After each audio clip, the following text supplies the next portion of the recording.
acara webinar hubungan industrial hari ini dengan judul Jurus Jitu Kelola Upah untuk Menghindari PHK di Masa Pandemi. Telah hadir bersama kita juga perwakilan dari Unpar. Selamat pagi kepada Ibu Brigita Melianti Sulungbudi PhD, selaku Ketua Jurusan Manajemen Universitas Katolik Parahyangan.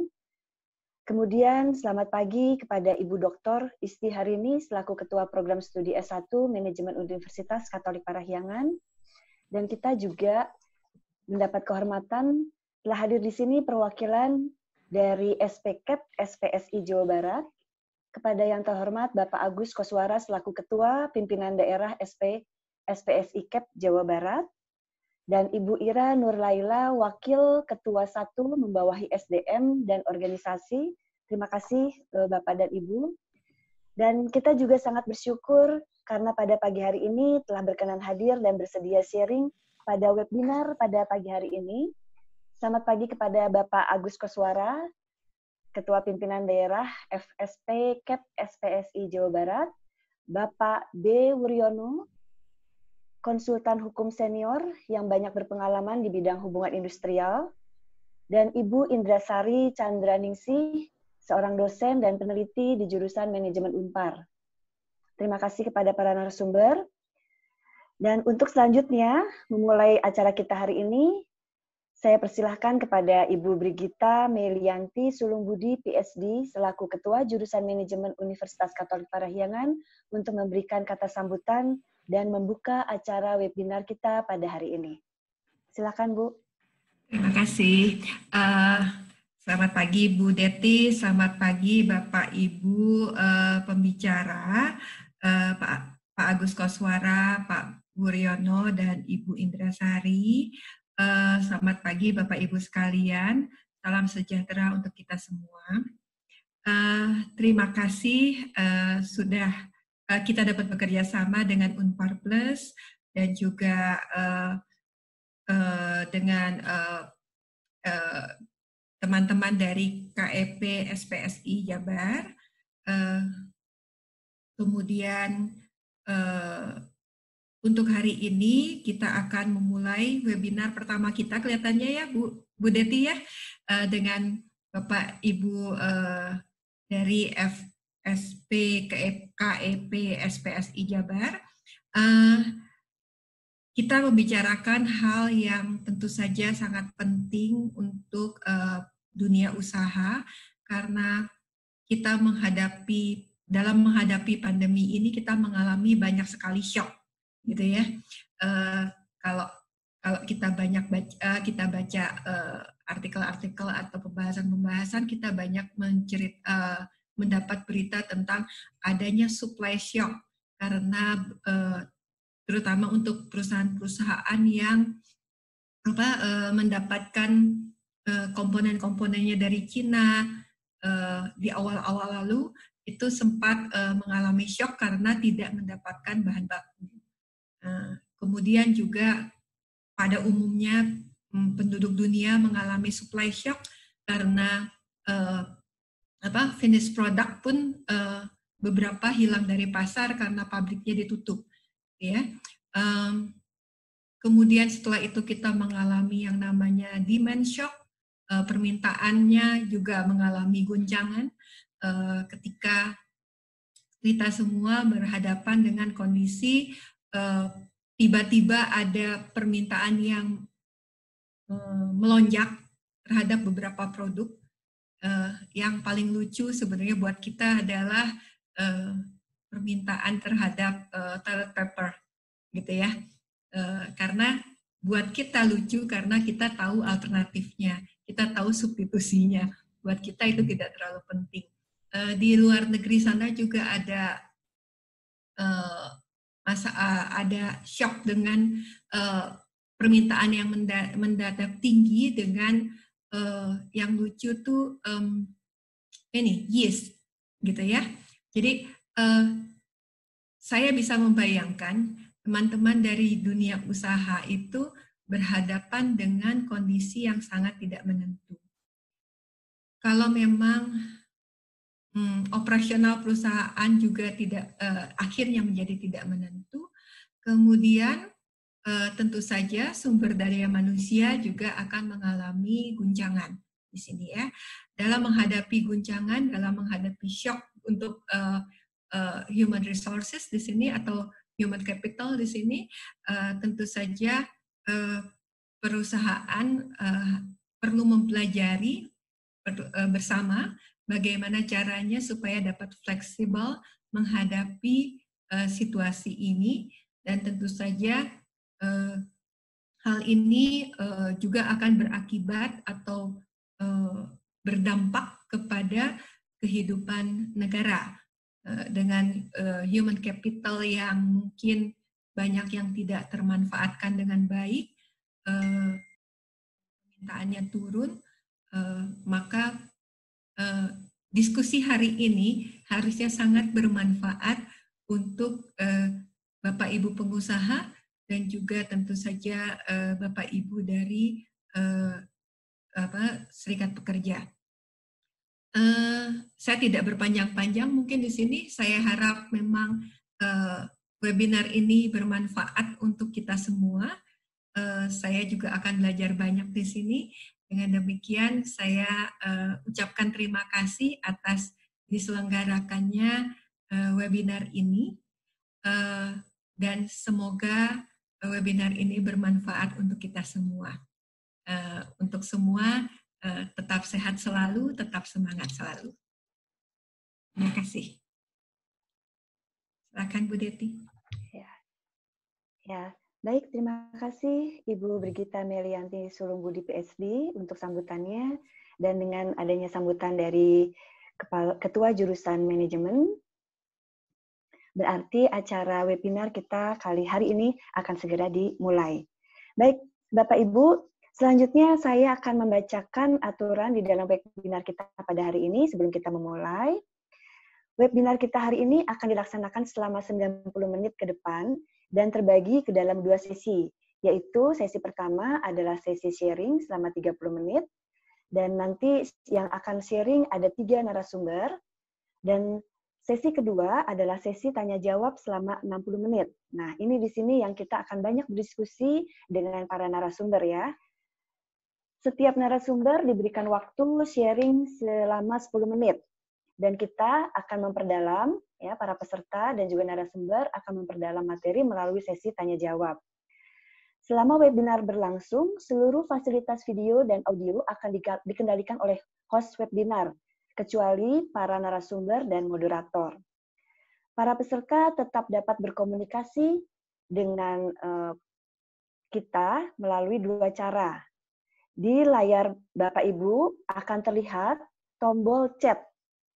Nah, Bapak Ibu bisa klik tombol itu untuk menuliskan pertanyaan atau memberikan informasi terkait hal-hal teknis di luar materi. Misalnya, suaranya mendengung atau suara tidak jelas, ya, dan lain-lain terkait masalah teknis, silakan Bapak Ibu mengklik tombol chat. Sedangkan untuk di dalam layar ada tombol Q&A, itu adalah tombol yang Bapak Ibu bisa klik untuk menuliskan pertanyaan kepada para narasumber. Ya, pada saat narasumber sedang sharing pun, Bapak Ibu boleh sudah mulai memberikan pertanyaannya. Tapi tolong, saya mengingatkan, pertanyaannya tolong disebutkan kepada siapa, ya, dan Bapak Ibu yang memberikan pertanyaan namanya siapa. Baru kemudian Bapak Ibu menuliskan pertanyaannya. Ya, jadi sekali lagi pertanyaan dituliskan di bagian Q&A ya dengan menyebutkan nama, ya, lalu kepada siapa pertanyaannya diberikan, dan lalu baru pertanyaannya apa. Ya. Lalu selanjutnya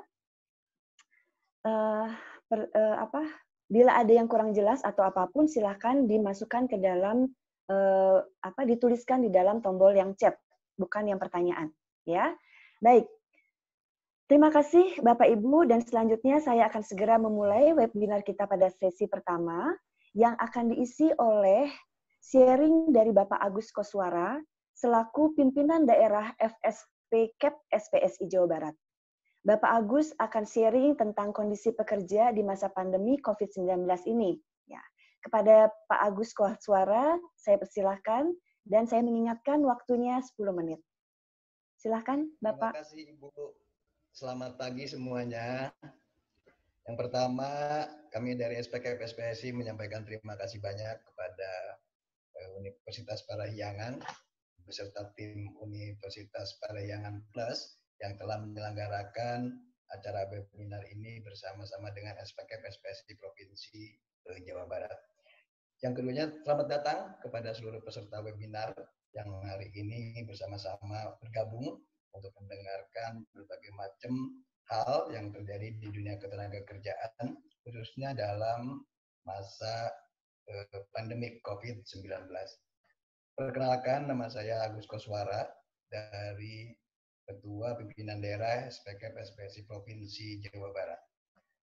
Saya akan langsung masuk saja menyampaikan materi dari webinar hari ini.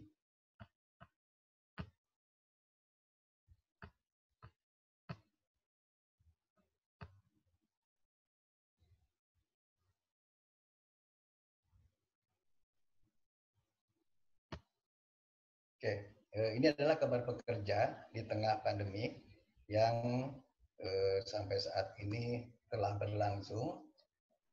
Mengenai kondisi ketenagakerjaan di Jawa Barat, menurut data di Disnaker Provinsi Jawa Barat per tanggal 10 Mei 2020, terdapat 1.770 perusahaan di Provinsi Jawa Barat. Namun, yang terdampak terhadap COVID-19 sebanyak 64.286 pekerja yang dirumahkan dari 800 perusahaan dan 16.000 pekerja yang terkena PHK dari 400 perusahaan. Itu data menurut Disnaker Provinsi Jawa Barat per tanggal 10 Mei. Kalau kita lihat dari presentasi pekerja yang dirumahkan akibat dari dampak COVID-19 per sektor usaha, ini industri tekstil dan produk tekstil ini menempati posisi yang teratas, yang posisi pekerja dirumahkan, sementara industri elektronik ini menempati posisi yang terbawah. Kemudian kalau kita lihat presentasi pekerja yang di PHK akibat dari dampak COVID-19, menurut sektor usaha masing-masing, ini dapat kita lihat bersama-sama untuk industri tekstil dan produk tekstil ini masih menempati posisi teratas, sedangkan pertanian ini adalah boleh dibilang yang paling aman untuk dampak daripada PHK. Berikut adalah kondisi pekerja di tengah pandemik. Yang pertama yang kita ketahui bersama mengenai kebijakan ketenagakerjaan di tengah pandemi. Untuk menjaga keseimbangan perekonomian negara, industri-industri masih diperbolehkan beroperasi di tengah pandemi. Dan penerapan peraturan PSBB pun sepertinya tidak bisa diterapkan. Sehingga pekerja harus tetap bekerja di tengah wabah COVID-19 dengan resiko terancam atau terpapar virus corona. Kemudian yang ketiga, pemerintah mengeluarkan kebijakan atau peraturan yang meringankan pengusaha, akan tetapi tidak diimbangi dengan peraturan atau kebijakan yang dapat melindungi pekerja di tengah pandemik seperti ini. Kemudian kondisi pekerja dan kebijakan ketenagakerjaan di tengah pandemik yang dilakukan oleh pengusaha saat ini, yang pertama, pengusaha memotong iuran atau memotong upah pekerja itu bervariasi besaran potongannya. Ada di antara 10 sampai dengan 70% potongan upah. Kemudian juga terjadi pembayaran upahnya semacam dicicil.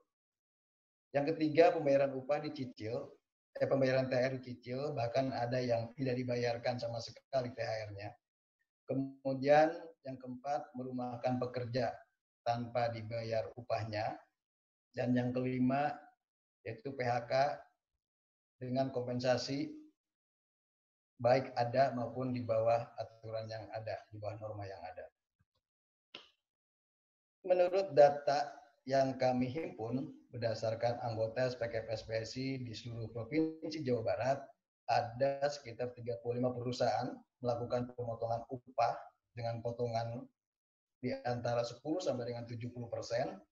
Kemudian ada 21 perusahaan yang membayarkan THR tidak sesuai dengan PKB atau sesuai dengan yang biasa dilakukan selama ini, dengan pembayaran dilakukan melalui dicicil. Kemudian ada sekitar 26 perusahaan yang merumahkan pekerja dengan jumlah sebanyak 2.400 orang lebih. Dari jumlah tersebut, sebagian upahnya dibayar dengan cara dipotong dan ada juga yang tidak dibayar. Kemudian ada sekitar 23 perusahaan melakukan PHK dengan jumlah sebanyak sekitar 472 orang. Beberapa tidak dibayarkan pesangonnya. Ini adalah data kondisi terkini yang terjadi di anggota SPK PSBSI Provinsi Jawa Barat berdasarkan laporan yang masuk kepada kami selaku pimpinan daerah SPK PSBSI Provinsi Jawa Barat.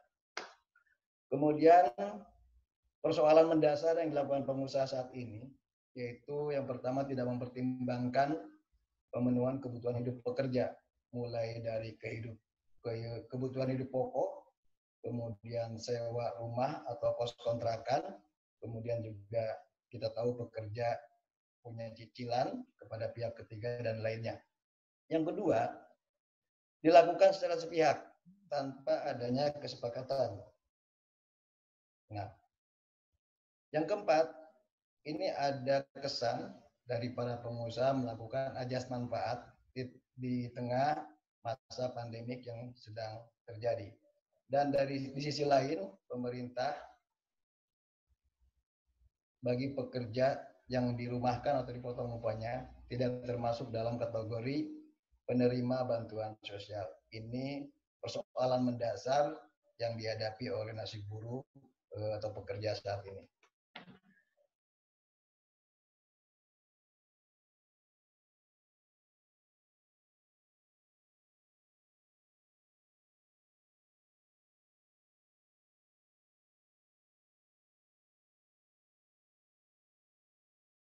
Sedangkan kalau kita mengacu kepada peraturan yang ada, yang pertama ada SE Menaker nomor 1 pekerja yang tidak melakukan musyawarah untuk mencapai kesepakatan dalam rangka membicarakan upah, besaran upah maupun tata cara pembayarannya. Kemudian aturan lainnya di dalam SE nomor 5 tahun 98 tentang upah bagi pekerja yang dirumahkan bukan ke arah PHK. Dalam pengantarnya disebutkan karena banyaknya kondisi ekonomi yang akhir-akhir ini mengakibatkan banyak perusahaan mengalami kesulitan, secara filosofinya situasinya sama dengan keadaan pandemi saat ini, walaupun ini dikeluarkan pada tahun 1998. Nah, di dalam SE tersebut diatur mengenai pembayaran upah, yang mana pada intinya upah selama dirumahkan dilaksanakan sebagai berikut. Yang pertama, pengusaha tetap wajib membayar upah secara penuh. Ini artinya yang diamanahkan dalam SE nomor 5 tahun 1998. Apabila pengusaha akan membayar upah pekerja tidak secara penuh, maka agar dirundingkan dengan pihak serikat pekerja dan atau para pekerja. Nah, ini adalah penjabaran daripada SE nomor 5 tahun 1998. Kemudian kebijakan pencegahan PHK seperti yang sudah dikeluarkan baik di dalam aturan ketenagakerjaan maupun melalui surat edaran tahun 2004 dan juga surat edaran tahun 2005. Yang pertama, prinsipnya bahwa baik serikat pekerja maupun pengusaha harus menghindari agar tidak terjadi PHK. Nah, yang dimaksud dengan menghindari segala upaya sudah dilakukan terlebih dahulu, misalkan melalui pengaturan waktu kerja. Kemudian yang berikutnya, lakukan penghematan. Yang berikutnya lagi, pembenahan metode kerja dan memberikan pembinaan kepada seluruh pekerja. Nah, ini adalah langkah-langkah yang bisa dilakukan oleh perusahaan dalam rangka bersama-sama mencegah agar tidak terjadi PHK. Namun ada SE nomor 907 tahun 2004, di mana SE tersebut apabila perusahaan mengalami kesulitan yang dapat membawa pengaruh terhadap ketenagakerjaan, maka pemutusan hubungan kerja haruslah merupakan upaya terakhir setelah melakukan tahapan sebagai berikut. Yang pertama, mengurangi upah dan fasilitas pekerja tingkat atas, misalkan tingkat manajer dan atau direktur. Kemudian yang kedua, mengurangi jumlah shift. Kalau sedianya 3 shift, ini bisa dirubah menjadi 2 shift atau hanya 1 shift saja. Yang berikutnya, membatasi atau menghapuskan kerja lembur. Kemudian mengurangi jam kerja, kemudian ada lagi bisa mengurangi hari kerja, kemudian meliburkan atau merubahkan pekerja atau buruh secara bergilir untuk sementara waktu, dan yang kedelapan memberikan pensiun bagi yang sudah memenuhi syarat. Nah, ini yang diatur menurut SE 907 tahun 2004. Kemudian di SE 643 tahun 2005, ini dalam rangka pencegahan pemutusan hubungan kerja. Maka Serikat Pekerja Serikat Buruh diharapkan para gubernur dan bupati diminta untuk memperhatikan kondisi ketenagakerjaan untuk menghindari melakukan efisiensi biaya, mengurangi upah pekerja, mengurangi waktu kerja, menawarkan kesempatan bagi pekerja buruh yang sudah memasuki usia pensiun, merumahkan untuk sementara waktu pekerja atau buruh secara bergantian. Nah, ini adalah aturan-aturan yang memang sudah ada, yang semestinya dilakukan oleh para pengusaha dan pelaku hubungan industrial di tengah era pandemi COVID-19 ini. Jadi kata kunci di dalam aturan ini adalah langkah-langkah yang diambil sebagai upaya pencegahan PHK harus dirundingkan dan disepakati terlebih dahulu dengan serikat pekerja. Ini adalah kata kunci daripada bagaimana agar dapat mencegah PHK. Namun kalau kita lihat bersama-sama realita di lapangan saat ini, proses ini dilakukan tidak melalui perundingan bipartit, khususnya bagi pekerja yang sudah beranggotakan serikat pekerja. Itu sementara, terima kasih Bapak Ibu sekalian.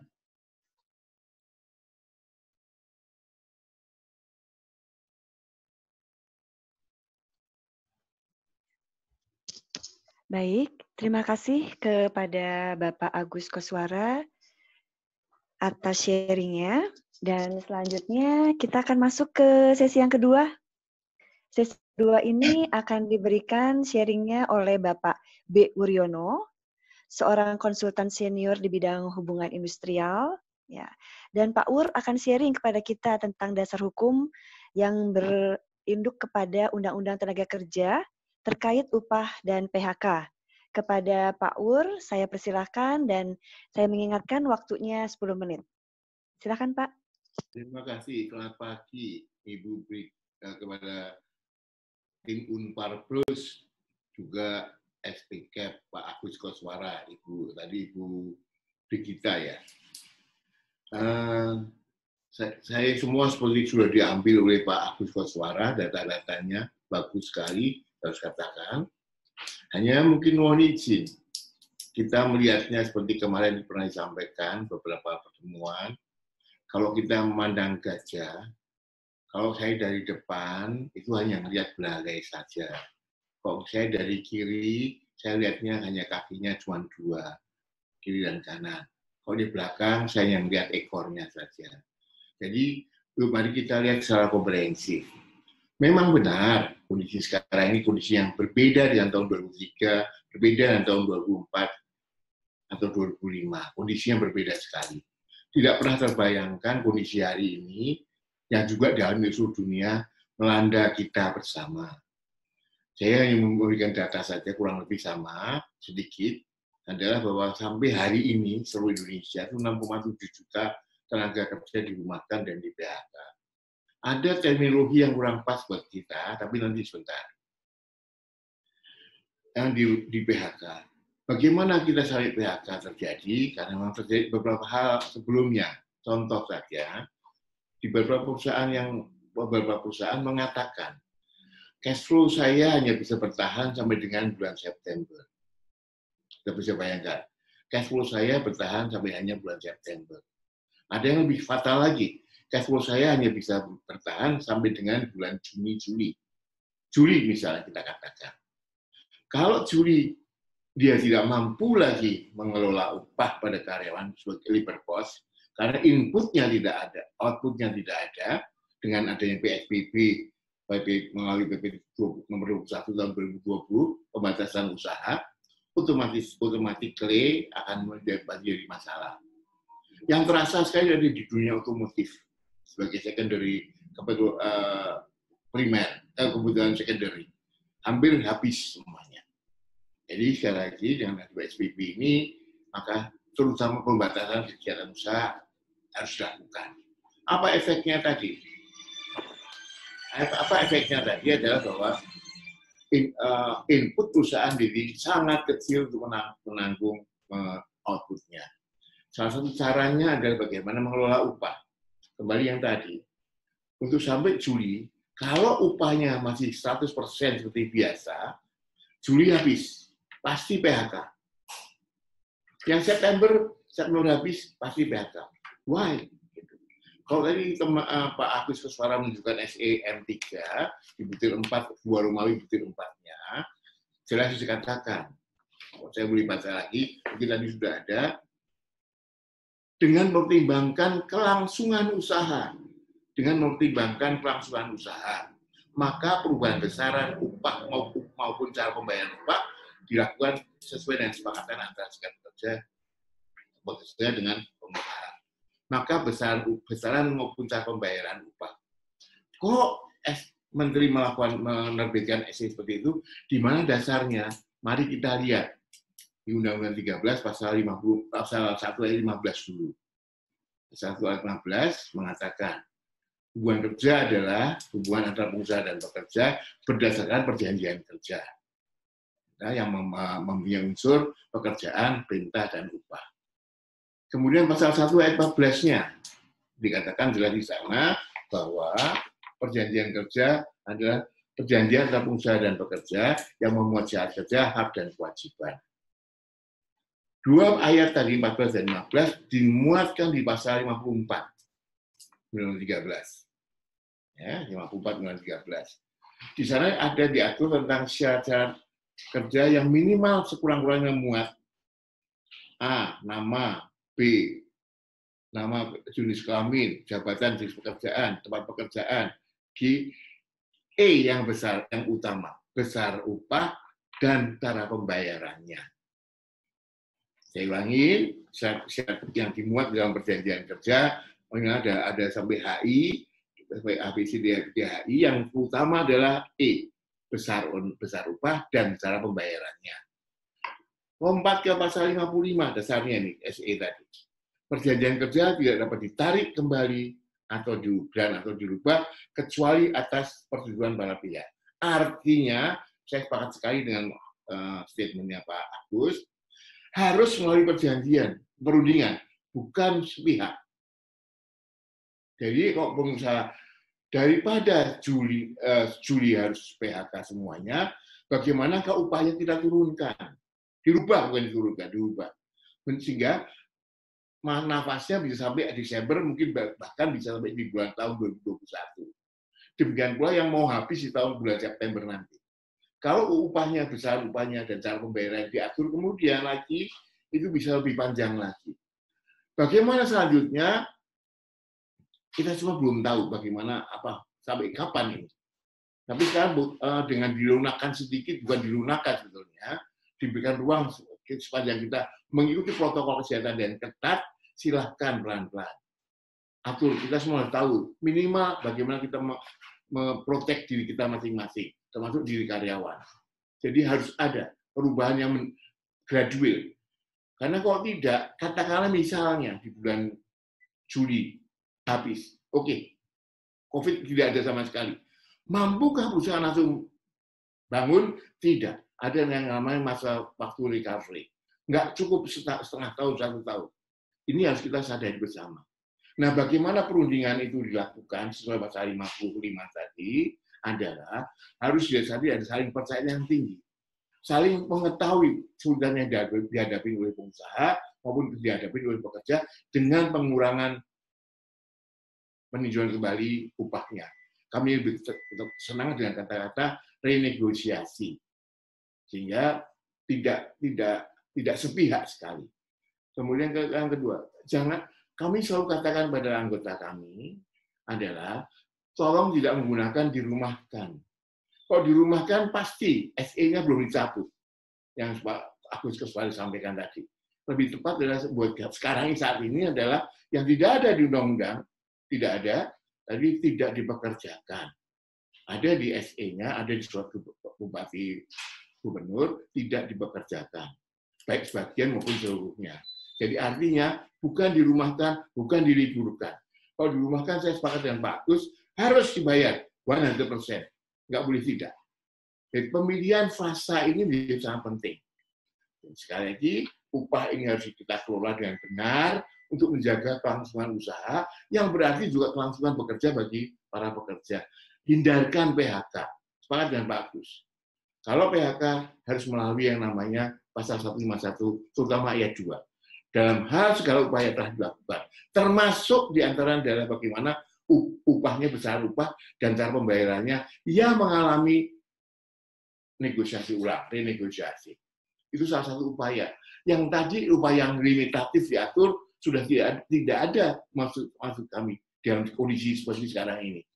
Ini bukan normally kejadian, ini unnormally kejadian yang akan menjadi normal berikutnya. Tidak bisa tidak. Itu kurang lebih. Jadi kalau sebaiknya, sekali lagi, SE memberikan bukan di dasar pengusaha untuk melakukan renegosiasi upah, tapi membuat wacana bahwa ada dasarnya di Undang-Undang 13. Pasal berapa? Tadi, 54 dan 55. Khusus di huruf E di pasal 54, ada besar upah dan cara pembayarannya. Bisa dirundingkan? Bisa, kalau ada kepercayaan di antara kedua belah pihak. Nah, bagaimana kalau belum disepakati? Pertanyaannya, kita punya Undang-Undang Nomor 2 Tahun 2004 menjadi perselisihan hak terjadi tentu saja. Berapa lama waktu kita butuhkan nanti itu untuk menyelesaikan itu? Mohon semuanya harus duduk bersama, berunding, diskusi, kemudian sama-sama percaya penuh bahwa perusahaan betul-betul sedang sulit. Mudah tanpa harus mengatakan mana yang namanya akuntan neraca laba ruginya. Kembali pertanyaannya, bahwa neraca laba rugi, apakah perusahaan Anda ada kata-kata 3 huruf di belakangnya, PT, AA, BTBK. Kok ada TBK-nya, sangat wajar. Kok kita mempertanyakan itu. Tetapi kalau tidak ada, hanya kepercayaan yang saja di antara kita. Kelihatan kok mudah, sangat kasat mata, kok perusahaannya produksinya tinggal 30%, gudangnya tidak berubah-ubah, hampir penuh, duitnya dari mana? Bisa gampang. Atau baliknya, produksinya 100% penuh, gudangnya kosong, kalau ngomong nggak punya duit, itu wajib tidak dipercayai pengusaha seperti itu. Dan terakhir kami ingin sampaikan, tidak ada pengusaha yang suka, tidak ada satupun. Kami dari Apindo, tidak ada satupun anggota kami yang senang bahwa mengurangi upah. Tidak ada. Apalagi tadi ada memanfaatkan situasi bahwa ada mungkin 1-2, tapi pasti pengusaha itu bukan pengusaha dalam artian yang benar. Dia hanya semacam pemburu rente saja. Kok pengusaha sungguh-sungguh pasti memikirkan kondisi karyawannya. Jadi nggak ada pengusaha, hampir tidak ada pengusaha yang memanfaatkan kondisi sekarang ini untuk keuntungan dia sendiri. Tidak. Pak Uru menemukan kami. Ya, kembali. Itu kurang lebih dasar hukumnya mana. Kalau kita mau sampai PHK, kita harus ikuti ketentuan pasal 151 ayat 2. Dalam hal kalau upaya telah dilakukan dan PHK tidak dapat dihindari, maka wajib dirundingkan antara pengusaha dengan serikat pekerja atau pekerja apabila tidak menjadi anggota. Tidak mungkin tidak. Dua hal itu harus. Kalau kita sampai yang amit-amit jangan terjadi. Yuk kita duduk sama-sama, kelola upahnya dengan benar, bahwa kurang menjadi kurang kenikmatan atau itunya kurang penuh, maybe yes. Yuk, tapi itu situasi yang kita hadapi bersama. Pengusaha juga nggak nyaman kok. Kira-kira begitu. Terima kasih. Baik, terima kasih Pak Wur. Baru saja saya mau mengingatkan waktunya sudah habis. Pak Wurnya mengerti ya.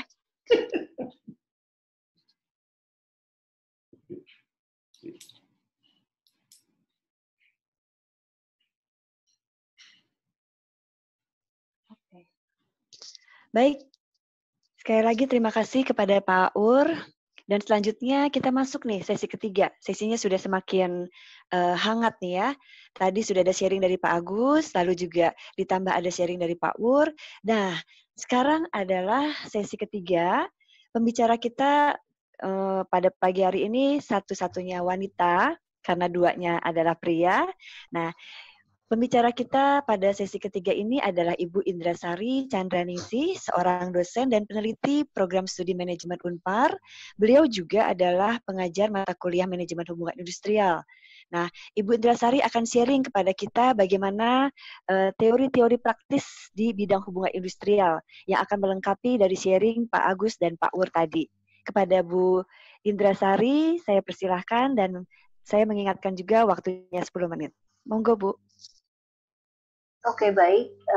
Selamat pagi, Bapak Ibu, peserta webinar pagi ini. Saya di Bandung sedang cerah, alhamdulillah. Menurut saya ini kesempatan yang menarik sekali untuk kita semua. Kita mendengarkan secara langsung apa yang terjadi pada pekerja dan apa yang terjadi pada pengusaha lewat Pak Agus dan Pak Wuryono. Kalau saya sih hendak sebagai dosen, saya hendak meletakkan apa yang disampaikan oleh Pak Agus dan Pak Wuryono itu di dalam kerangka hubungan industrial. Saya akan menampilkan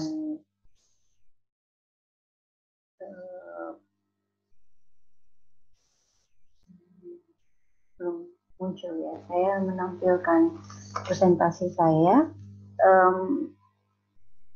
Saya tidak akan mengulang apa yang terjadi. Nah, tapi kok nggak muncul-muncul. Share.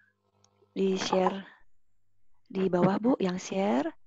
Ini ya. Oke.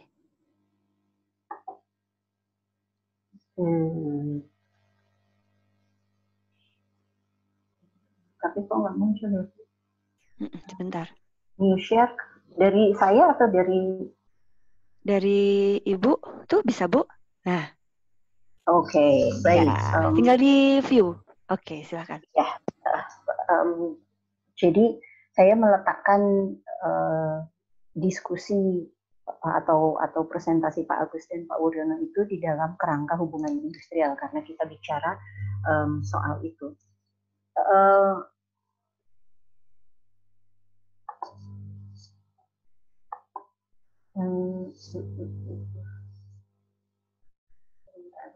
Maaf.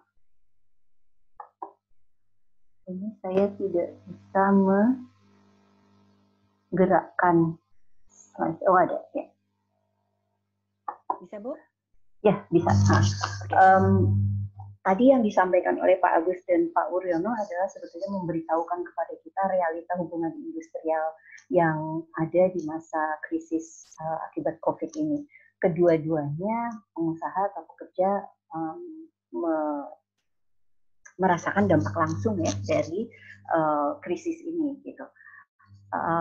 Lalu situasi yang menimpa pengusaha dan pekerja itu hendak dibantu oleh pemerintah, dan yang sangat yang intervensi pemerintah di dalam membantu kedua pihak itu adalah mengeluarkan 2 surat edaran, ya, surat edaran tentang perlindungan pekerja buruh dan surat edaran yang paling baru tentang pemberian tunjangan THR, tunjangan Hari Raya Keagamaan.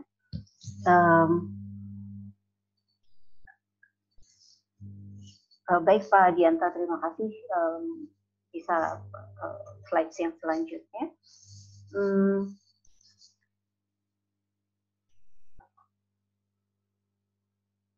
Di dalam surat edaran itu sangat jelas disampaikan seperti tadi bahwa selalu keputusan-keputusan yang akan diambil oleh pengusaha yang diwakili oleh manajemennya itu harus dilakukan lewat dialog bipartit antara pengusaha dan pekerja, kemudian juga harus dicapai dalam bentuk kesepakatan yang dilaporkan kepada Dinas Tenaga Kerja setempat gitu.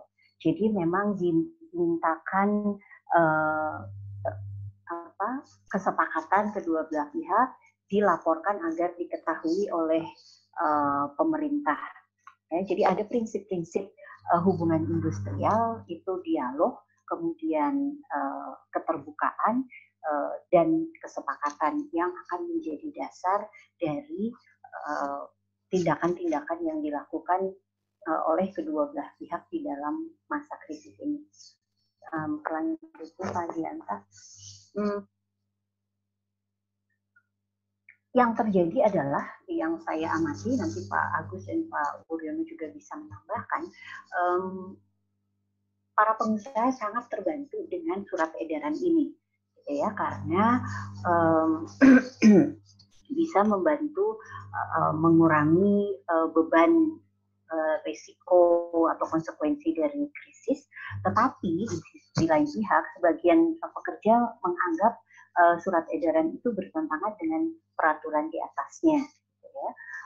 LBH Jakarta mengatakan bahwa sebetulnya secara hukum surat edaran itu tidak boleh bertentangan dengan peraturan-peraturan di atasnya. LBH mengatakan bahwa surat edaran itu bertentangan dengan PP 78 tahun 2015 dan peraturan Menteri Tenaga Kerja tentang THR itu. Bahkan yang terbaru itu surat edaran pembayaran THR itu digugat oleh Serikat Pekerja ke PT UN. Selanjutnya Pak Dianta. Nah, yang saya amati adalah bahwa apa yang terjadi, apa yang dialami oleh pekerja, tadi Pak Agus secara rinci menyampaikan apa saja yang dialami, itu sebetulnya merupakan dampak dari kebijakan perusahaan. Bu Asih, Bu Indrasari? Ya. Suaranya hilang. Maaf. Halo. Ya, halo. Saya sedang bicara. Nggak kedengaran ya? Halo, Bu Sari? Bu Indrasari bisa dengar saya? Bisa. Bu Deti sudah dengar? Bapak Ibu maaf. Saya dengar, Pak Triyono juga mendengar ya. Jadi saya melihatnya begini. Ini ada krisis, ada pandemi yang menimpa perusahaan. Gitu. Kemudian perusahaan berusaha melakukan serangkaian tindakan untuk merespon dampak tersebut, gitu, di mana dampak itu berdampak langsung terhadap pekerja. Ya.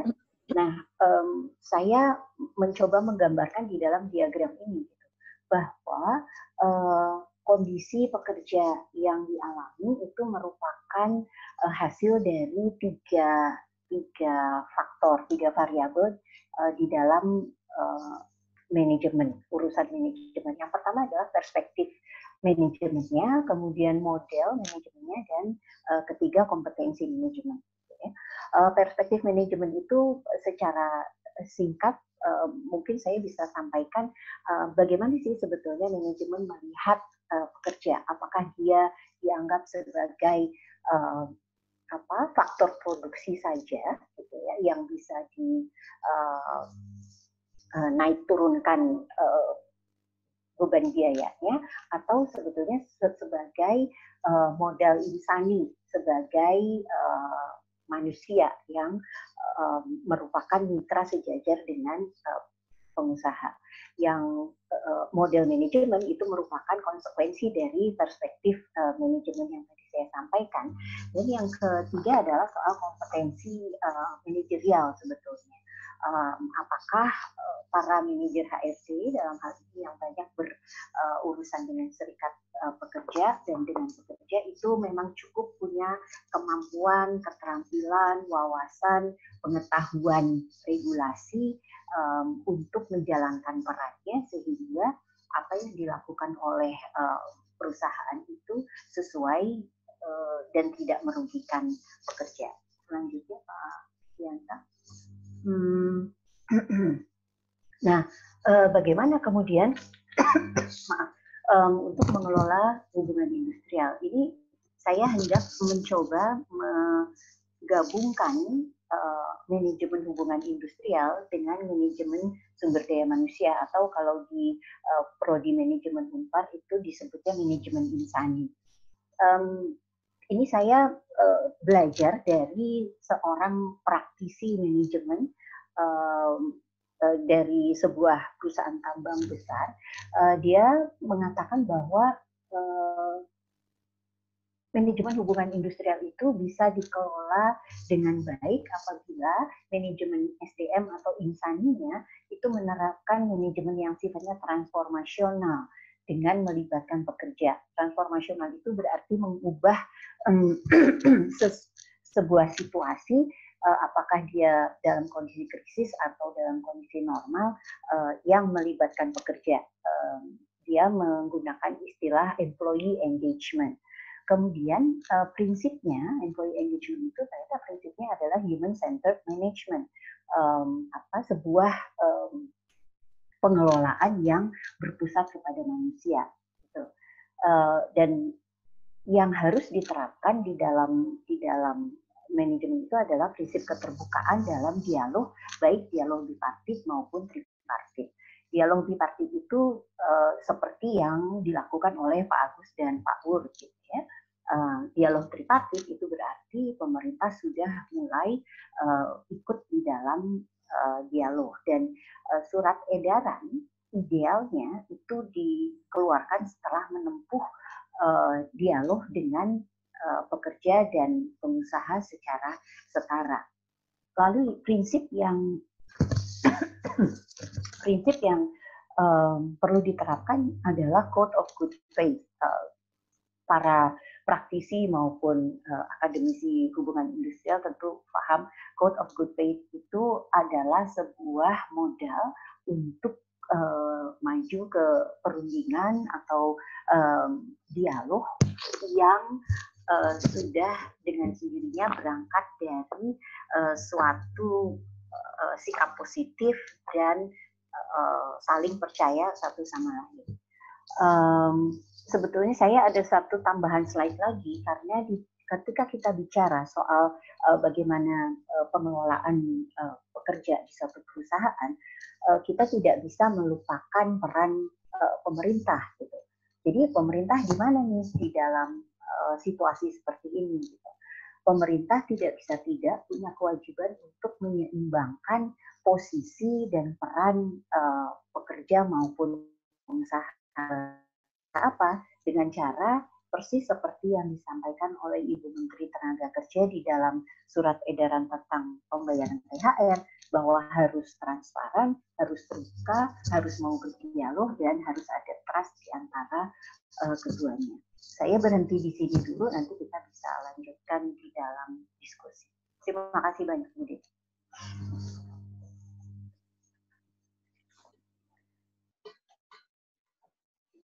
Ya, baik. Terima kasih kepada Ibu Indrasari atas sharing-nya.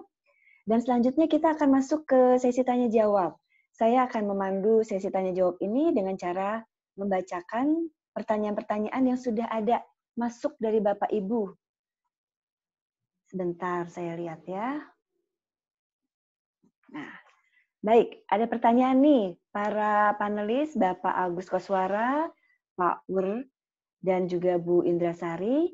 Pertanyaan ini tidak disampaikan kepada siapa. Nanti saya coba akan bantu. Yang pertama, apakah boleh karyawan tetap yang sudah 30 tahun lebih dengan kondisi sekarang dijadikan karyawan kontrak? Jadi pertanyaan pertama, apakah boleh karyawan tetap yang sudah 30 tahun lebih dengan kondisi sekarang, dirubah, dijadikan menjadi karyawan kontrak? Ya. Lalu yang kedua, apakah boleh pesangon yang harusnya diberikan penuh, karena sudah 30 tahun lebih diberikan hanya 25% dari gaji yang sudah dipotong, 75% dengan alasan COVID. Apakah ada undang-undang untuk mengatur hal ini? Apakah juga bisa dituntut perusahaannya bila melakukan ini? Mungkin ini lebih pasnya ditanyakan kepada Pak Ur terlebih dahulu ya. Silakan Pak Ur. Yang mana dulu? Halo, Bu Deti? Halo? Halo? Halo? Langsung ya Bu Deti? Ya, dimatiin. Oh. Baik. Kalau kita bicara tentang PKWTT yang sudah 30 tahun bekerja, apakah boleh dirubah menjadi PKWT? Sebelum saya jawab boleh atau tidak, saya ingin menyampaikan saja. Kok bicara tentang PKWT, nggak bisa lepas dari pasal 59 ayat 2. Apa itu? Pekerjaan yang bersifatnya tetap tidak boleh dilakukan dengan PKWT. Apa itu tetap? Artinya pekerjaan itu terus-menerus, tidak dibatasi waktu, dan tidak terputus-putus. Itu tidak boleh dilakukan dengan PKWT. Kecuali, saya ulangi, sekali lagi, pekerjaan yang bersifat tetap, pasal 59 ayat 2 Undang-Undang 13, apa itu tetap? Itu adalah terus-menerus, tidak terputus, tidak dibatasi waktu, tidak boleh dilakukan dengan PKWT. Itu jelas. Kecuali, pasal 5 Kepmen 100 tahun 2004 mengatakan, untuk pekerjaan yang memenuhi pesanan atau target boleh dilakukan dengan PKWT. Nah, sekali lagi, dari PKWT sepanjang memenuhi target atau pesanan boleh dilakukan dengan PKWT pekerjaannya. Di mana dasarnya? Kepmen 100. Pertanyaan saya, kalau dia 30 tahun dirubah menjadi PKWT, rasanya tidak akan boleh.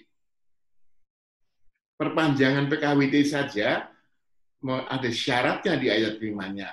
Harus diajukan 37 hari sebelum PKWT pertama berakhir. Ini dasarnya bukan untuk menjadi PKWT. Kecuali 30 tahunnya itu pas waktu pensiunnya selesai, habis haknya dibayarkan, terusnya bagaimana hubungan kerja masih dibutuhkan, silakan, tapi tidak dengan PKWT. Ya, jadi sekali lagi ini nggak mungkin untuk PKWT menjadi PKWT. Hampir tidak mungkin. Kemudian tentang THR. Apakah THR? Yes? Sorry Pak, Power. Ya. Power, dengar suara saya? Ya, dengar.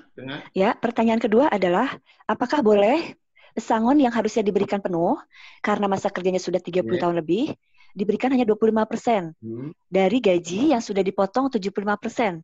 Jadi gajinya sudah dipotong 75%, ya, karena COVID, lalu pesangonnya juga tidak diberikan penuh, hanya 25% dari gaji yang sudah dipotong tersebut. Kalau mohon izin, frasanya diganti, bukan frasanya dipotong. Kalau sudah ada kesepakatan, sesuai pasal 55 tadi. Ada tidak dipotong, tapi dibaharui, dilakukan perubahan. Jadi bukan dipotong tuh haknya mesti utuh. Nanti haknya mesti upah yang kemarin. Tapi ini dirubah, maka upahnya upah baru. Kemudian kalau dia pesangon, tentu saja dasarnya harus dari upah yang terakhir. Besarannya. Bahwa kemudian ada perundingan kembali, aku kok suruh bayar sekian rupiah dari perhitungan dari upah yang baru, yang setelah dirubah, masih kurang kuat, boleh nggak saya dikurangi, dibayar kurang? Boleh kalau memang kedua belah pihak sepakat. Kalau tidak, ya jangan diterima. Silakan Pak Agus Koswara tahu persis bagaimana melakukan perundingan, bagaimana membawa masalah ini ke dalam proses perselisihan hak namanya. Kalau pekerjanya tidak mau. Kalau pekerjanya mau, Jakarta 25%, 10% pun boleh nggak? Boleh. Kalau ada kesepakatan kedua belah pihak. Dari mana? Dari upah yang setelah dilakukan pembaruan, bukan dipotong. Itu yang pertanyaan kedua, Bapak. Oke. Baik. Jadi tadi intinya nomor 2, dikomunikasikan dulu, dialog ya, Pak Wur ya. Sepakat, baru kalau sudah sepakat, baru itu disetujui bersama gitu ya, Pak ya. Kecuali kalau tidak setuju, baru ada bipartit itu. Komunikasinya, oke. Jadi yang Ibu tadi sampaikan Bu Indresari, dibawa ke tripartit. Silakan. Ya, oke. Nomor 3, adakah undang-undang untuk mengatur hal ini dan bisakah perusahaan dituntut? Sederhana saja, tolong dibuka di pasal 100 Undang-Undang 2 tahun 2004. Pasal 100 Undang-Undang 2 tahun 2004. Dalam mengambil keputusan, majelis hakim mempertimbangkan hukum. Perjanjian yang ada, kebiasaan baru keadilan. Jadi kalau hukumnya ada, nggak ada. Tentang bagaimana membayar pesangon. Pasal 156 ayat 2, 3, dan 4. Ada. Kalau kurang itu boleh nggak? Boleh, kalau bisa. Kalau disepakati. Hukumnya itu jelas. Besaran pesangon diatur di pasal 156 ayat 2, 3, dan 4. Uang penggantian hak yang keempat. Jadi kok kurang dari itu boleh nggak? Bukan boleh. Bisa kalau sepakat. Ini berbeda. Kok boleh itu artinya mau ada aturannya? Nggak ada. Upah yang mana? Upah yang setelah dibaharui. Bukan upah sebelumnya. Ya. Oke, baik. Terima kasih Pak Wur. Pak Agus Koswara, silakan mau menambahkan dari sisi Pak Agus Koswara. Baik, terima kasih. Saya ingin coba menambahkan atau memberikan jawaban kepada penanya pertama. Penanya pertama ini ada 4 poin pertanyaan. Dari keempat poin pertanyaan ini, saya sepakat dengan Pak Muryono bahwa pada prinsipnya segala sesuatu harus diselesaikan terlebih dahulu melalui perundingan, melalui bipartit antara perusahaan dengan pekerja atau dengan serikat pekerja. Namun kita tahu betul bahwa di sebuah perusahaan tidak semuanya pekerja itu menjadi anggota serikat pekerja. Pertanyaan saya yang muncul adalah apakah perusahaan melakukan bipartit secara individu terhadap pekerja yang tidak berserikat pekerja? Nah, itu yang menjadi persoalan besar ketika serikat pekerja tidak ada di perusahaan tersebut. Nah, kalau melihat dari sisi aturan, dari penanya pertama ini jelas. Kalau bicara kontrak, bicara masa kerja sudah 30 tahun, kemudian dirubah menjadi perjanjian kerja waktu tertentu, itu rasa-rasanya aturannya sangat dilanggar oleh seorang pengusaha. Apalagi tidak terjadi pemutusan kerja terlebih dahulu, tiba-tiba dirubah status kerjanya dari pekerja tetap menjadi pekerja PKWT. Nah, ini menjadi aturan yang disalahgunakan. Kemudian pesangon boleh nggak diberikan penuh? Apakah boleh pesangon yang harusnya diberikan penuh? Karena sudah 30 tahun lebih diberikan hanya 25% dari gaji yang sudah dipotong, 75% dengan alasan COVID.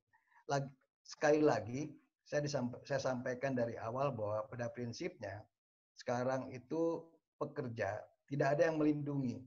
Kenapa? Karena satu sisi kalau kita lihat dari pemerintah, ini hanya melindungi pengusaha saja. Tidak diimbangi dengan perlindungan bagi pekerja. Nah, ini contohnya. pemerintah mengeluarkan kebijakan tentang pembayaran THR yang meringankan pengusaha bisa ditunda dengan cara dicicil. Namun tidak dipikirkan bagaimana nasib pekerja yang memang sangat membutuhkan terhadap tunjangan tersebut. Tidak ada perlindungan yang melindungi bagi pekerja. Ini sama halnya dengan pemotongan upah yang sekarang sedang dilakukan oleh pengusaha-pengusaha atas dasar COVID-19 ini. Tidak juga diimbangi dengan bagaimana mekanisme pembayarannya. Seharusnya pemerintah juga mengeluarkan sebuah aturan yang melindungi pekerja ketika memang akan dilakukan pembayaran upah secara sistem potong seperti itu, ya harus jelas aturannya kayak apa.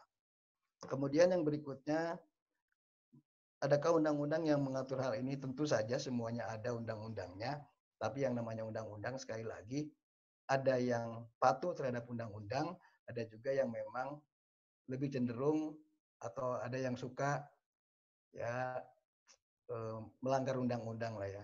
Nah ini seharusnya ada satu pengawasan yang lebih baik lagi dari Dinas Ketenagakerjaan.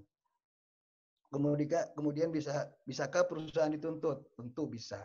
Kalau memang ada aturan yang dilanggar, perusahaan bisa dituntut, namun tinggal dilihat tuntutannya mau kemana. Apakah melalui pengadilan hubungan industrial terkait dengan pelanggaran normanya, atau juga mungkin ada pelaporan kepada di luar hubungan industrial. Mungkin itu untuk sementara menjawab penanya pertama. Terima kasih. Baik, terima kasih Pak Agus Koswara. Ibu Asih, ada mau menambahkan? Nggak usah ya Bu, itu ranahnya Pak Ur sama Pak Ur dan Pak Agus ya. Kalau pasal-pasal. Oke. Selanjutnya pertanyaan berikutnya ya. Pertanyaan kedua dari Ibu Sheni Sintia Dewi. Untuk Pak Wur, apakah dalam kondisi seperti ini perusahaan diperbolehkan tidak memberikan THR dengan alasan pendapatan yang diberikan atau yang diterima saat ini berkurang, sedangkan dana yang ada yang dimiliki oleh perusahaan itu digunakan untuk kelangsungan perusahaan untuk bertahan, yang kita tahu kondisinya belum tahu sampai kapan. Baik, silakan Pak Wur. Baik, terima kasih. Pertanyaannya nggak enak tapi harus jawab ya. Yuk kita lihat Permen nomor 6 tahun 2016. Kita lihat sama-sama Permen nomor 6 tahun 2016. Ayat pasal 2-nya mengatakan ayat 1.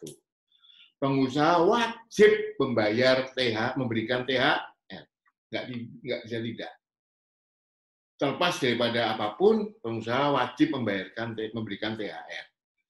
Di pasal 10, terkait dengan denda, kita lihat sama-sama nanti mengatakan, ya, pengusaha yang terlambat membayar THR keagamaan kepada pekerja buruh, sebagaimana dimaksud dalam pasal 5 ayat 4, pasal 5 ayat 4, waktu 7 hari sebelum Hari Raya Idul Fitri harus sudah dibayar.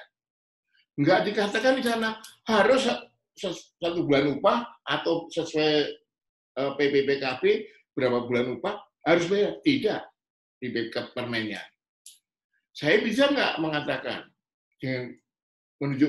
bukan merujuk pada SE-nya. SE yang memberikan ruang saja. Saya setuju dengan Bu Indrasari tadi, bahwa SE tidak bisa dijadikan landasan hukum. Kenapa? Undang-Undang 12 tahun 2011 tidak ada SE. Kembali kepada yang tadi. Karena bicaranya hanya tentang sanksinya itu adalah denda 5% itu kalau terlambat atau dibayarkan 7 hari sebelumnya. Lebih. Kalau THR-nya diberikan. Besarnya tidak diatur. Jadi saya boleh nggak memberikan THR? Saya bayarkan 7 hari sebelumnya atau sesuai PKB, tapi saya bayarkan misalnya setengah dulu. Atau paling yang normal sekarang ini 25% dulu. Jadi bulan pertama sekarang 25%, kemudian 25% bulan depan, terus sampai 100%. Kami tidak menolak besarnya, kami ikutin pasal 3-nya. Kami ikutin itu. Tapi cara pembayarannya yang di Permen 06 tidak diatur. Jadi masih bisa dinegosiasikan sesuai dengan Permen M6 tahun 2020 yang butir 4-nya, 24BA bisa dilakukan secara bertahap. SE-nya nggak salah, tidak salah. Boleh. SE-nya nggak salah. Justru merujuk pada pasal 10 dan pasal 5 dan pasal 3, pasal 2, maka harus dibayar THR-nya. Jadi nggak mungkin THR nggak dibayar. Harus dibayar. Bahwa terlambat membayarnya, tapi hati-hati. Yang beberapa bagian, 7 hari sebelumnya harus sudah dibayar. Jadi pengusaha tidak melanggar pasal 5 ayat 4. Hanya besarnya itu kita rundingkan cara pembayarannya.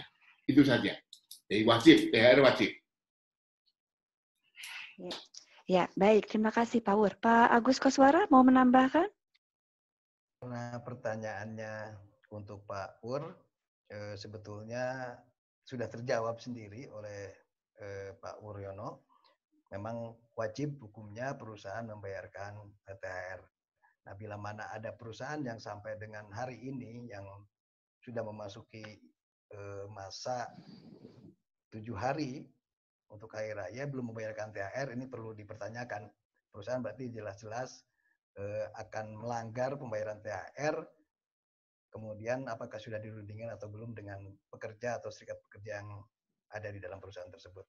Ini perlu diperhatikan bersama oleh kita. Itu aja, Bu. Baik, terima kasih Pak Agus Koswara. Pertanyaan selanjutnya, saya Slamet, PUK salah satu perusahaan di Jababeka.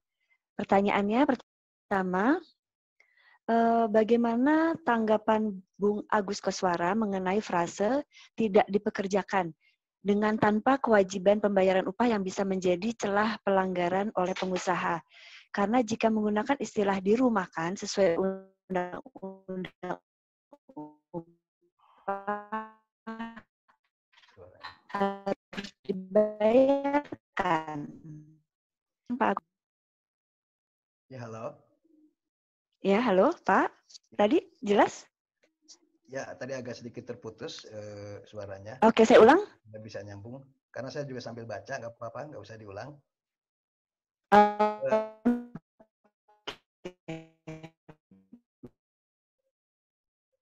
Ya, halo. Halo. Halo. Apakah suara saya bisa...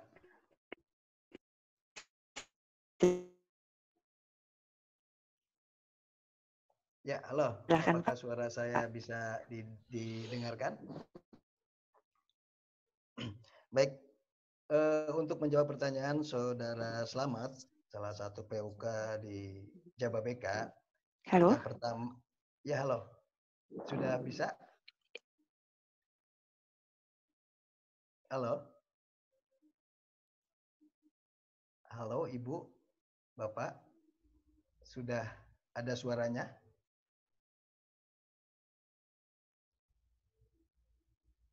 Sepertinya terputus suaranya. Ada, Pak. Ada. Kedengaran, Baik. Pak. Oke, saya ada. Oke, silakan Pak Agus. Oke, untuk menjawab pertanyaan Pak Slamet dari salah satu PUK yang ada di Jababeka. Yang pertama mengenai frase tidak dipekerjakan, sebagaimana yang dijalankan oleh perusahaan. Ini kan memang frase yang boleh dibilang samar. Tidak dipekerjakan itu jenisnya sangat beragam. Ada yang namanya diliburkan atau perusahaan menamakannya meliburkan pekerjanya. Ada yang kalau dalam masa pandemik ini istilah WFH, dan ada juga kategori yang memang disampaikan dengan cara dirumahkan pekerja tersebut. Nah, dari beberapa cara tidak mempekerjakan pekerja tersebut, mestinya memang harus dirundingkan dengan lebih detail jenis yang disampaikan kepada pekerja untuk tidak melakukan pekerjaan ini apa? Diliburkankah? Kemudian dirumahkankah? Atau apa? Nah, ini yang perlu didetailkan terlebih dahulu antara perusahaan dengan serikat pekerja. Sehingga ada dasar, ada kekuatan yang bisa menentukan apakah harus dibayar atau tidak. kembali lagi bahwa semuanya diputuskan melalui kesepakatan di dalam forum bipartit. Itu untuk pertanyaan nomor 1. Kemudian pertanyaan nomor 2, ada kewajiban untuk perundingan bipartit sebelum ambil keputusan. Tetapi bagaimana menurut Bung Agus jika perusahaan sudah membawa data keuangan yang seolah-olah memaksa pekerja untuk mengerti kondisi perusahaan dan menerima keputusan PHK sebagian karyawan. Nah, ini kembali kepada mekanisme tentang PHK. Tadi disampaikan oleh saya maupun juga Pak Pur bahwa yang namanya PHK wajib dihindari. Kalaulah memang tidak bisa dihindari, maka ada tahapan-tahapan yang mestinya dilakukan oleh para pengusaha. Nah, apakah tahapan tersebut sudah dilalui oleh pengusaha? Itulah ranahnya di sebuah perundingan. Sehingga akan terbuka dan terlihat betul apakah memang perusahaan mengalami kondisi, katakanlah kondisi keuangan perusahaan tersebut memang sudah tidak mampu, sehingga harus melakukan PHK terhadap pekerjanya. Atau apakah masih ada hal lain yang memang bisa dilakukan perusahaan agar tetap mencegah terjadi PHK. Maka mestinya kata memaksa itu tidak ada dalam sebuah perundingan. Dan itu tidak boleh perundingan didasari dengan etikat memaksa. Tapi harus ada trust, ada kepercayaan, saling terbuka, baik dari sisi perusahaan maupun dari sisi pekerja, saling menerima dan memberi terkait dengan keadaan yang terjadi di ketenaga kerjaannya. Mungkin itu jawaban dari saya. Terima kasih.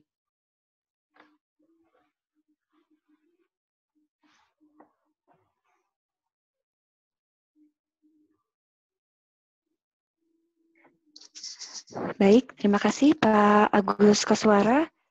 Untuk Pak Pur, ada tambahan? Izin. Terima kasih Pak Agus. Saya rasanya kok kami dengan teman-teman SPSI sangat terbuka dan sangat dan berhubungan dengan teman-teman SPSI cukup aman, cukup baik sampai dengan hari ini. Saya ingin mengatakan begini, mengapa tidak menggunakan dirumahkan? Yuk kita lihat. Dasar pasal 93 ayat 2 huruf F. Pasal 93 ayat 2 mengatakan pengusaha wajib membayar upahnya apabila pekerja mau bersedia melakukan pekerjaannya, tapi dilarang oleh pengusahanya. Karena halangan yang seharusnya dapat dihindari oleh pengusaha. Persoalnya hari ini, halangan yang dihadapi perusahaan tidak dapat dihindari. Kenapa? Ada yang PSBB, pembatasan kegiatan usaha. Kalau saja pembatasan kegiatan usaha ini karena pengusaha sendiri ambil inisiatif, pasal 93 ayat 2, kok Anda di rumah tidak dipekerjakan, nggak ada cerita itu. Dia harus dirumahkan atau diliburkan. Pasal 93 ayat 2 huruf F. Karena kita bicara tentang PSBB, di mana pemerintah menetapkan kebijakan membatasi kegiatan, termasuk kegiatan usaha, dengan minimal yang bisa dipekerjakan. Jadi sebagian kecil atau sebagian besar itu tidak dipekerjakan. Bukan karena maunya pengusaha, bukan karena halangan yang tidak bisa dihindari oleh pengusaha, karena kebijakan pemerintah. Kita ikutin. Kok tidak, masalah buat kita. Nah, kembali buat pengusaha, bukan buat kita, buat pengusaha. Apalagi ditentukan dengan sekarang ini, ada physical distancing. Mengatur saja jarak antara pekerja yang dipekerjakan sudah juga sangat sulit. Nah, itu fakta. Sehingga sekali lagi, pilihan tidak dipekerjakan bukan mengada-ada. Karena kalau menggunakan frasa dirumahkan, sesuai SE yang Pak Agus sampaikan tadi, kami harus bayar upah penuh. Sementara bukan mau kita. Makanya tidak dipekerjakan. Memang ini istilah atau frasa-frasa yang hanya timbul di situasi ini. Sekali lagi saya sepakat sekali dengan Pak Agus dan Ibu Indrasari bahwa hanya satu yang bisa menjembatani, saling percaya dan saling komunikasi dengan baik. Hanya itu saja. Terima kasih, Mbak. Baik, terima kasih Pak Wur. Bu Indrasari mau ada tambahan?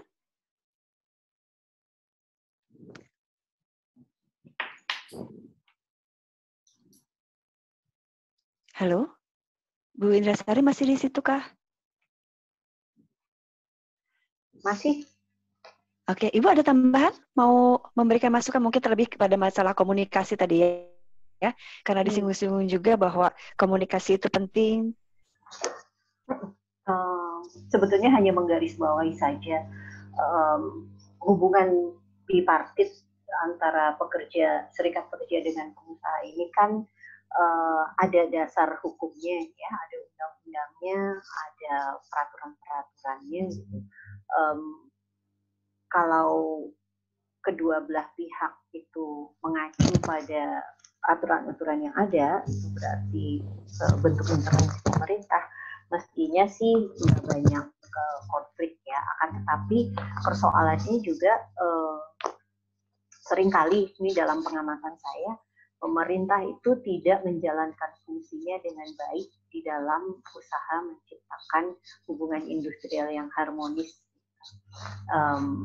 Kenapa? Misalnya banyak sekali keluhan mengenai fungsi-fungsi dan peran pengawas tenaga kerja dari dinas tenaga kerja setempat gitu, yang sering membuat sebuah konflik menjadi makin besar ya, karena tidak diantisipasi atau tidak dimediasi dengan baik gitu.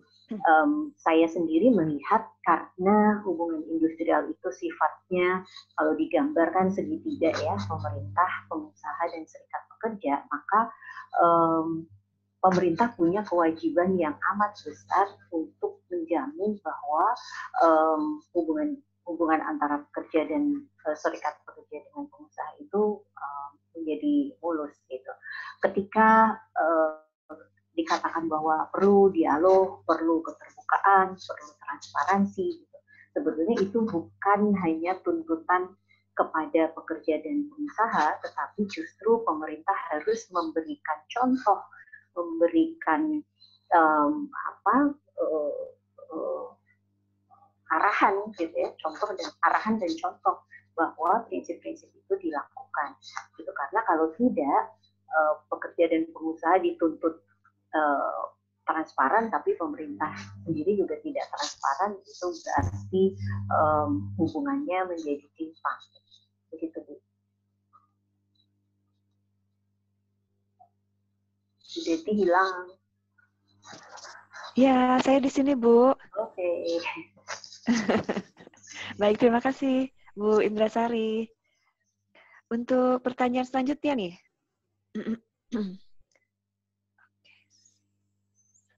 Selamat sudah. Dari Ibu Syeni Ragi. Maaf saya bertanya kembali untuk Ibu Indrasari. Bagaimana kalau perusahaannya tidak dapat diajak berdialog, katanya Bu? Monggo. Ya ada aja pasti ya perusahaan yang tidak mau diajak berdialog gitu. Saya ingin sebentar memberikan konteks gitu ya. Tadi Pak Agus sudah menyampaikan data perusahaan yang baik sekali, berapa banyak yang melakukan strategi A, berapa banyak yang melakukan strategi B gitu ya, dan itu cakupan perusahaan cukup banyak gitu. Tetapi saya ingin menyarankan kepada kawan-kawan CAP untuk merinci lagi perusahaan-perusahaan itu, perusahaan yang melakukan strategi A itu punya karakter yang seperti apa sih, cirinya apa? Apakah dia perusahaan, apakah dia perusahaan domestik gitu ya, apakah dia perusahaan yang baru berdiri atau perusahaan yang sudah lebih lama gitu. Nah, itu akan menjadi lanskap gitu ya, atau kanvas kita untuk melihat sebetulnya bagaimana sih manajemen perusahaan itu berusaha mengelola sumber daya manusianya. Kalau sebetulnya banyak sekali kisah-kisah bahwa perusahaan tidak mau diajak berdialog. Alasannya bisa macam-macam gitu, tetapi saya ingin menggarisbawahi ketika perusahaan, dalam hal ini kita bicara soal manajemennya, ketika wakil-wakil manajemennya kalau sampai tidak mau diajak berdialog, itu memberitahu kepada kita bahwa jajaran manajernya itu kompetensinya tidak cukup ya untuk menerapkan prinsip-prinsip atau aturan-aturan melakukan hubungan industrial gitu. Jadi kalau nggak mau diajak dialog berarti kita mesti lihat manajemennya itu modelnya kayak apa sih gitu. Dia punya perspektif apa, bagaimana dia memperlakukan pekerja gitu. Itu sebetulnya satu bahasan yang menarik gitu. Kalau selama ini kita sering, maksud saya dalam pengamatan saya kita sering bias pekerja tuh begini begitu gitu ya. Tetapi yang karena saya bukan dari latar belakang manajemen sumber daya manusia, tapi ternyata sebetulnya yang saya juga dengar di sana sini kompetensi manajer HRD itu makin kesini makin kurang memadai gitu ya, atau karena dia tidak menguasai regulasi yang ada, atau karena dia tidak punya keterampilan orang bilang soft skills ya, keterampilan yang sifatnya karakter pribadi gitu. Karena menjalankan sebuah hubungan itu di mana-mana, nggak usah hubungan industrial gitu. Kita kan juga perlu seni ya, seni untuk menjalin hubungan gitu. Jadi kalau misalnya kompetensinya kurang, pengetahuannya kurang, bisa diduga langkah-langkah yang diambil itu cenderung otoriter lah. Pokoknya aku yang punya kuasa, kamu tinggal ikuti gitu. Nah, praktek-praktek seperti ini sebetulnya yang menjadi pemicu mengapa misalnya pekerja mogok, kenapa misalnya pekerja protes gitu. Nah, sayangnya informasi tentang kapasitas, kompetensi manajerial sebuah perusahaan itu tidak banyak diangkat kepada publik. Jadi kalau nggak mau diajak dialog ya kawan-kawannya Pak Agus nih, kalau nggak mau diajak dialog ya diajak gelut kali ya. Maksudnya diajak ya aksi lah gitu ya. Tapi juga perlu diketahui kalau serikat pekerja atau buruh melakukan aksi itu sama juga dengan PHK. Secara aturan mogok atau aksi itu adalah upaya terakhir. Kalau diajak berunding nggak mau sekali, diajak berunding 2 kali nggak mau, diajak berunding 3 kali nggak mau, akhirnya oke deh kalau gitu kita berundingnya dengan cara the hard way gitu ya, dengan cara keras. Begitu Ibu Seni. Oke, baik, terima kasih Bu Asih. Oke, ini masih ada pertanyaan, 2 pertanyaan, nanti mohon tolong diberikan jawaban agak singkat karena waktunya sudah mendekati waktu akhir kita. Dari Bapak Aib Saupuloh, untuk Pak Ur, kenyataan di lapangan banyak pengusaha yang memotong upah pekerja secara sepihak tanpa dirundingan dengan SP atau SB-nya. Silakan Pak Ur. Kalau di sisi hukum ketenagakerjaan pasti jelas tidak diwenangkan, itu tidak diperbolehkan. Memotong gaji itu hak karyawan. Jangan kata gaji, cuti tahunan saja kok dipotong sak mau-maunya juga nggak boleh, karena itu hak karyawan. Jadi kalau selama itu haknya jelas, perusahaan nggak boleh sewenang-wenang. Kami yang mengatakan dari Ibu Indra-Sari bahwa kalau perusahaannya nggak mau berdialog, tolong dilihat pasal 4 Kepmen 232 tahun 2003. Mohon dicermati. Kalau karyawan pekerja minta berunding dalam 2 kali dalam tempo 14 hari, tidak juga direspon oleh pengusaha, maka mogoknya di mogok kerja yang sah. Jadi mohon izin, kalau ada pengusaha yang begitu, tolong lihat pasal 4 Kepmen 232. Jelas. Kalau mogoknya kalau terjadi, mogoknya sah. Jadi kok sah, upah tetap dibayar, haknya berjalan, dan selama tuntutannya belum dipenuhi atau belum didiskusikan, mencapai kesepakatan, berjalan terus. Kembali yang tadi, potongan upah nggak boleh dipotong upah semau-maunya sendiri. Diskusi perkara nanti nggak sepakat, kemudian masuk ke mekanisme soal yang lain. Tapi harus melalui proses perundingan, orang lain. Ya, jadi mohon izin. Kalau ada pengusaha yang begitu, mohon diberikan pada sampaikan. Kalau itu enggak. Kalau enggak bawa ke pengadilan, pasti kamu. Karena tidak dilalui dengan tripartit. Kira-kira demikian. Oke, baik. Terima kasih Pak Wur. Dari Bapak Gatot Suarsono nih, ada pertanyaan lagi. Saya Gatot dari perusahaan spare part otomotif. Buat Pak Wur, kita sudah 2 bulan dirumahkan atau di karantina individu. Dengan upahnya tidak dipotong, hanya tunjangan transport, makan, insentif kehadiran sudah dipotong. Selain itu juga, karena sudah tidak ada orderan, tinggal 15% dari normal, akibatnya kebanyakan karyawan. Karyawan PKWT sudah kita percepat putus kontrak, termasuk bayar penalti sisa kontraknya. Kedepannya ada rencana melakukan pensiun dini.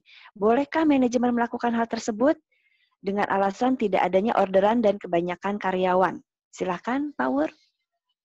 Kalau bicara tentang PKWT diakhiri sebelum waktunya, sesuai pasal 62 Undang-Undang 13, maka sisa masa kerjanya harus dibayar. Waktu dibayar, fine, yang PKWT, yang kontrak. Ya, pasal 62. Sementara kalau pensiun dini, mohon izin, adakah diatur tentang pensiun dini dalam PP PKB? Kalau tidak ada, mohon tidak menggunakan pensiun dini.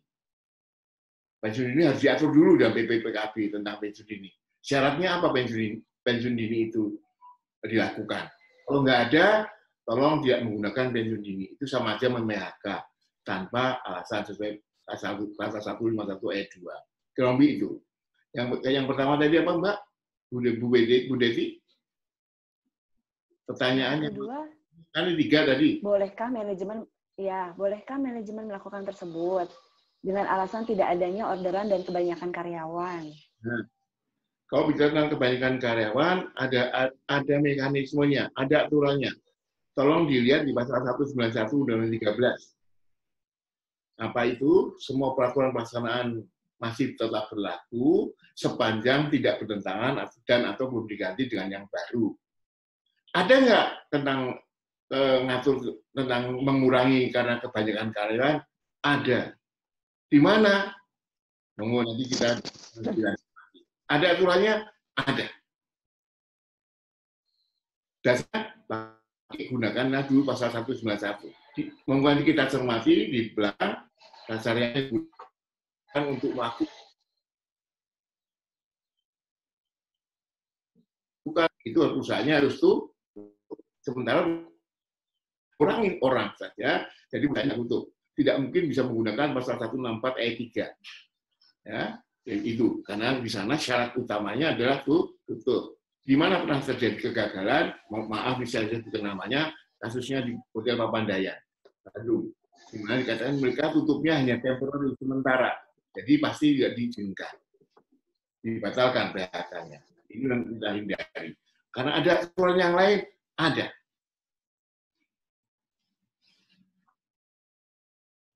Kalau bicara tentang kebanyakan karyawan, kira-kira itu, Mbak Desi. Oke, baik.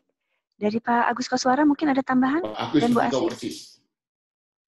Dari saya sementara cukup. Pak Wur sudah mewakili jawaban dari pertanyaan tadi. Terima kasih Pak Wur. Terima kasih, Mbak. Oke, baik. Bapak Ibu, bukan maksudnya tidak mau diskusi lebih dalam lagi. Kita waktunya juga sudah terbatas sampai dengan jam 11.30 harusnya. Bapak Ibu, Pak Agus, Pak Wur dan Bu Asih, terima kasih juga untuk jawaban-jawaban atas pertanyaan yang sudah diberikan oleh Bapak Ibu. Mohon maaf kami tidak dapat membacakan setiap pertanyaan, tapi sebagian besar hampir 80% dari pertanyaan sudah kita diskusikan ya, dan kita coba jawab. Akhiri webinar ini, kami